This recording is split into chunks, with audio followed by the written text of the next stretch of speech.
Zemor LeDavid Adonai Roi Lo Exar Bino Desher Bitzeini Alemai Menuchot Yen Aleini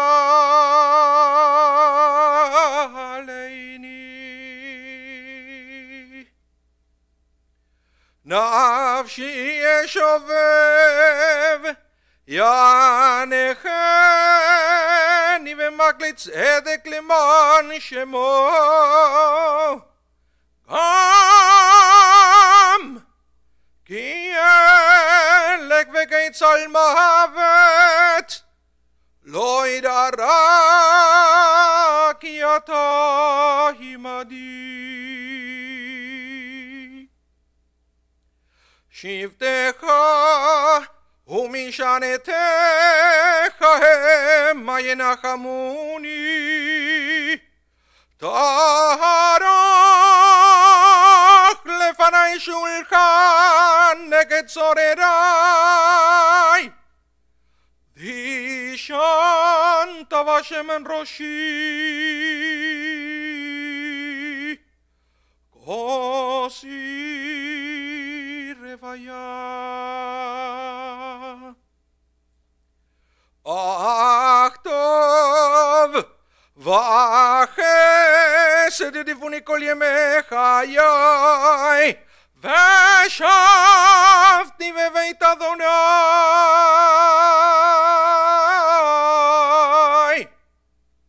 Leorech Yamin.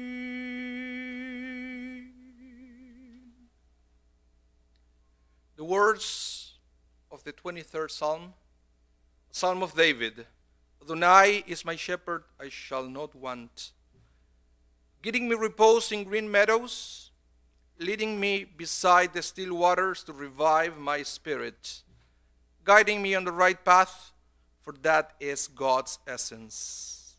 Though I walk through a valley of the shadow of death, I fear no harm, for you are with me.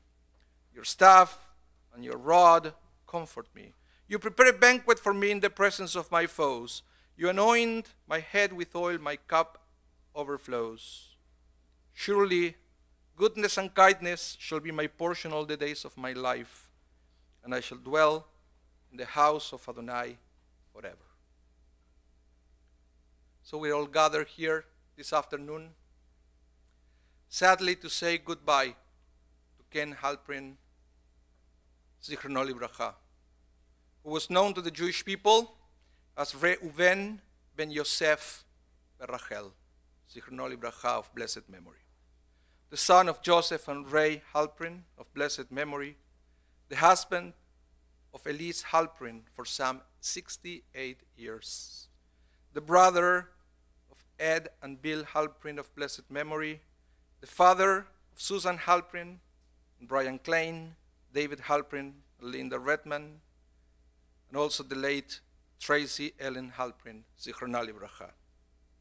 The grandfather, Bailey, Sarah, Julie, and Emily, and the great-grandfather, Laila B. and Asher. Ken passed away on Monday, February 11th, peacefully surrounded by family at the age of 91. So today we say farewell to Ken Halprin, Alav Shalom. Perhaps many of you remember Ken the lawyer. For some, he was Ken the friend. For some others, he was Ken the family member. But Ken Halprin possessed numerous qualities that perhaps were unknown to many. But I believe that by sharing some of those things today, we are honoring Ken's life. After all, the word eulogy means a good word. The eulogy expresses sorrow, yet it should celebrate and should find meaning in our loved one's life. When I met with Ken's family, I was impressed of his indomitable spirit. Ken had to overcome multiple health-related challenges during his life. From a ski accident knocked him out for 6 months that left him with a broken leg, where the doctor has to put 3 pins to repair that leg, to a bike accident that left him with a broken hip, to an accident at the entrance of the new Winnipeg airport that left him with another dislocated hip, to fighting cancer, to a seriously bad reaction to the flu shot. I was so impressed, because most people I know, if they have to endure what Ken had to endure, they will probably go through life bitter, depressed, with a chip in their shoulder, but not Ken. He never gave up. No matter what came his way, Ken always kept moving forward. You see, we read in the Talmud, Tractate Berachot, page 10a. King Hizkiyahu said to the prophet Isaiah, I learned from King David that even if a sharp sword rests upon a person's neck, he should not refrain from praying for mercy. All hope is therefore not lost. From here we learn that we should never give up hope, even if we find ourselves in a life-threatening situation, or if we are seriously ill, like Ken. We should always keep moving forward and never, ever give up. Ken kept golfing, curling, fishing, gardening, having fun practicing water ski, etc. Unfortunately, Ken developed an infection after he received a new pacemaker last July. Nothing was the same after that. He tried, he fought, but eventually God said, enough. Ken was a person who enjoyed helping others. I guess everything started with his father, Joseph. Joseph was one of the founders of the Jewish Foundation of Manitoba, and he became its first president. So Ken had the opportunity to learn early on the importance to help others to have a better chance in life. In fact, Ken served as a director of the foundation and on the board of governors and audit committee for many years. As a believer in doing acts of kindness, Ken was an active pro bono participant in the Manitoba Bar Association and other bar and community activities, including the incorporation of the Hebrew congregation of Winnipeg Beach. He also helped by giving legal advice to the Belgian Credit Union, the Chinese Credit Union, the Buddhist Temple, to name a few. This is interesting since originally Ken wanted to be a doctor, but he couldn't get into medicine because of the infamous Jewish quota that was in place in those days. Again, Ken didn't give up, and he found his way to help others as a lawyer. Kindness is not just another Jewish value. It's one of the most important ones. Perhaps the most consistent and all-embracing act of faith in Judaism is called chesed, kindness, and implies the giving of oneself to helping another. In a sense, the goal of the whole enterprise of Judaism is to develop human beings whose principal trait is chesed. The rabbis of the Talmud, as expressed in Tractate Yevamot 79a, consider kindness to be one of the 3 distinguishing marks of the Jew. A favorite Talmudic name for God is Rahmana, the compassionate one. Every act of human chesed is an imitation of the benevolence of God. It appears on page after page of the Jewish prayer book, in chapter after chapter of the Psalms, and it is implied in the legal and moral decisions on folio after folio of the Talmud. The Torah begins with an act of chesed as God clothed Adam and Eve, and ends with it as God takes care of Moses burial. Ken was very close to his father. They worked together for a while in the family firm, together with his brother Bill. During my meeting with Ken's family, I also learned, and I believe that some of the family learned it at that time, that Ken received an incredible offer from a big firm inviting him to join them.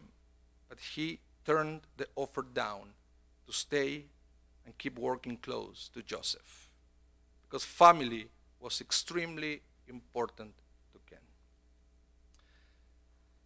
The story goes that Joseph Halprin bought 3 lots on Ash Street back in the 1950s with the idea to have his 3 sons living next to each other.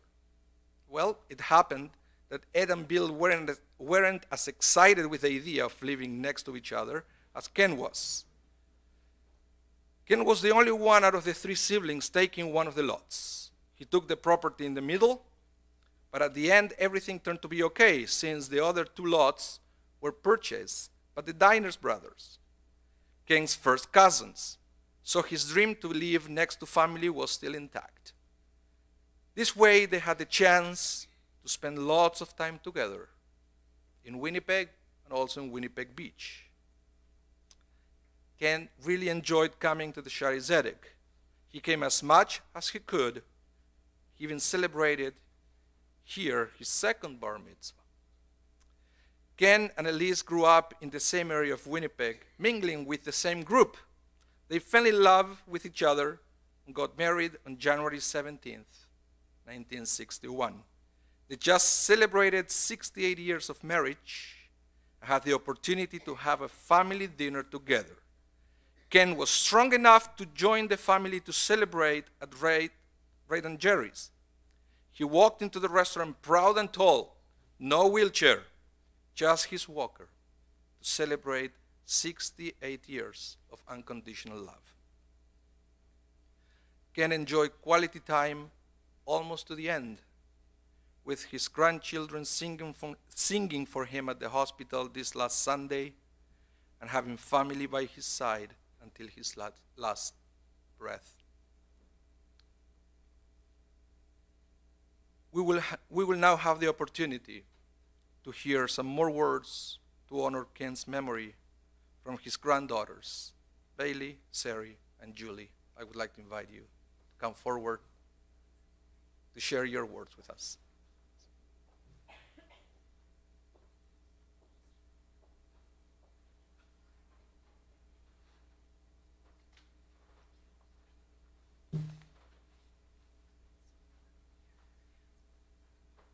Last Sunday, we gathered around our papa for the last time. Julie was on FaceTime. We rubbed his arms and told him we loved him. He asked about the weather, just barely getting the words out. We played music for him and he perked up. Sari kissed him and asked if he wanted another kiss, and his eyes lit up. Asher sang a song at the foot of his bed. Our grandfather slipped away peacefully this week, and we were glad to be by his side.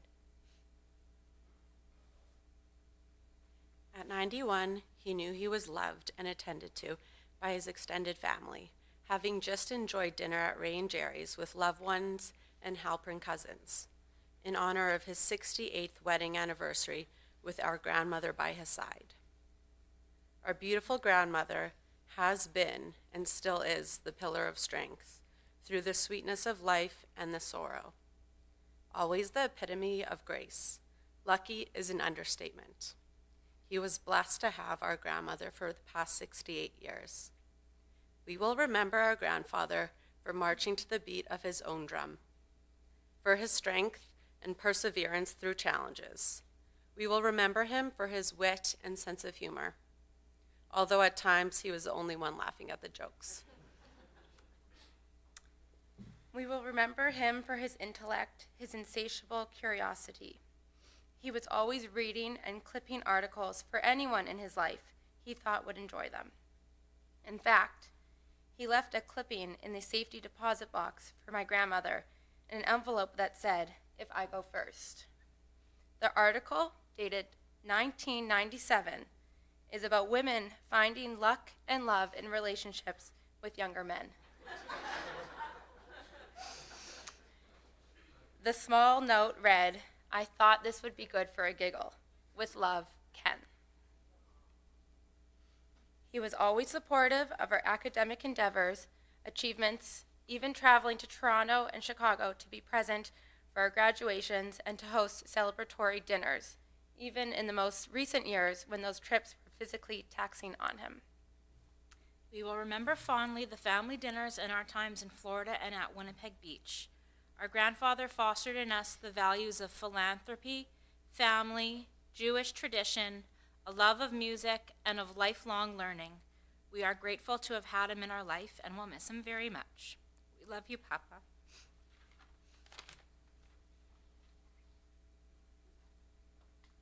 Thank you very much.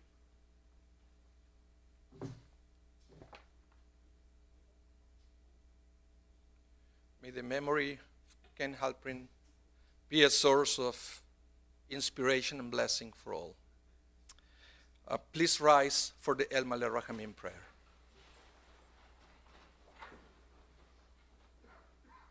El Maleh Rachamim Shochem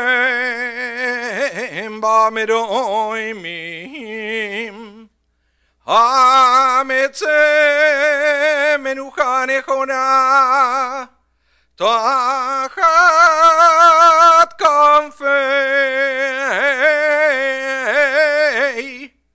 Hashechina V'ma'alot Kedoshim Kedoshim Uteorim Kezoyar Arakim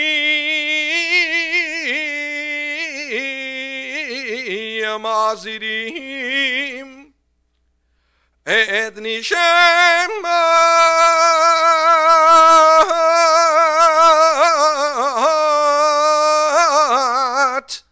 Et Nishemat Reuven ben Yosef Rachel שהלך לעולמו ועבור שאנו מתפללים ועד הצקרת נשמתו בגן עדן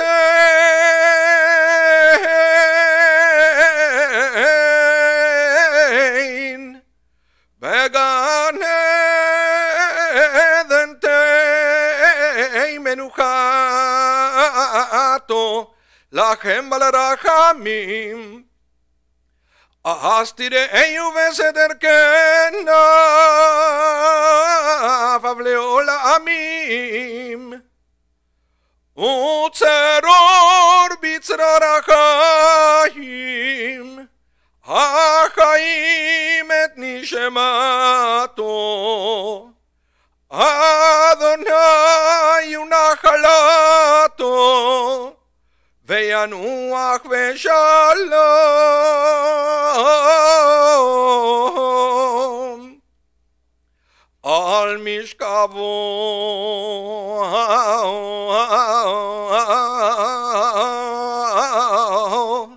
ונאמר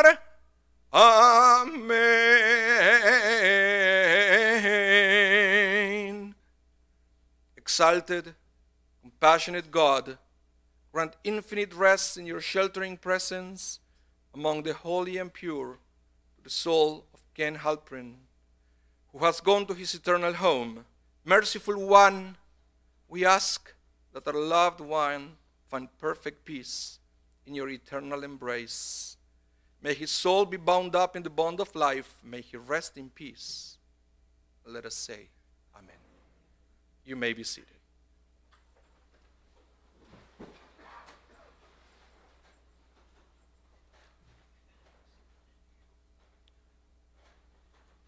In a few minutes, we are going to proceed in caravan fashion to the Shaare Zedek Cemetery.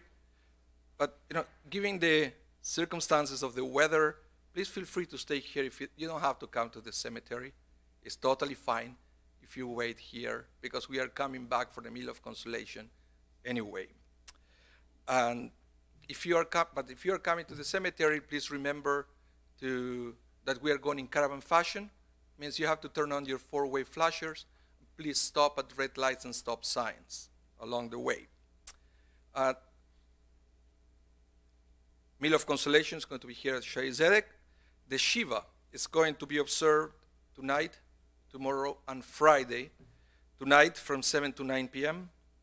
Tomorrow from 1 to 3 p.m. and 7 to 9 p.m. On Friday 1 to 3 p.m. at 481 Park Boulevard East. So let me repeat the times. Tonight, 7 to 9 p.m. Tomorrow, 1 to 3 p.m. or 7 to 9 p.m. And Friday, 1 to 3 p.m. Tonight and tomorrow night is going to be the davening of a service at 7 p.m. at the house. Again, 481 Park Boulevard East. Donations on Ken's memory can be done to the Jewish Foundation of Manitoba. And also the family of Ken is immensely thankful to the Winnipeg Regional Health and the doctors and staff of the Health Science Center, GA4, for the wonderful care they provided for Ken. So at this point, I would like to invite the pallbearers to exit now and to assume their places alongside the coffin.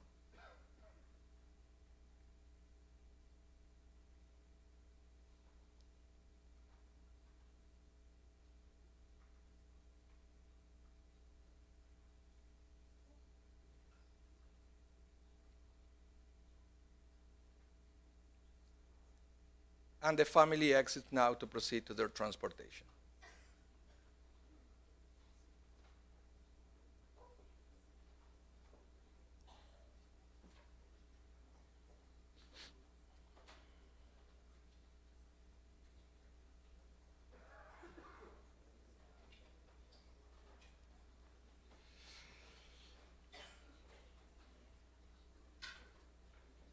As for the rest of us, please stay in your seat until the back door gets open. That will be our sign to leave, but for now, please stay in your seats.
Thank you all for coming.